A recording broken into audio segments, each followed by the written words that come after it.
Ons is hier as One Nation Alliance in support van die Aboriginal kraal hier in Strandfontein.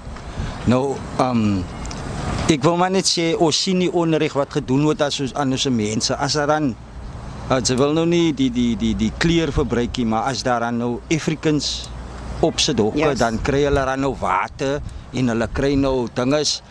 So ons is 'n One Nation Alliance, ons staan vir almal, including die Africans, including wit, maar ons sien die onreg wat gedoen word aan ons breinmense.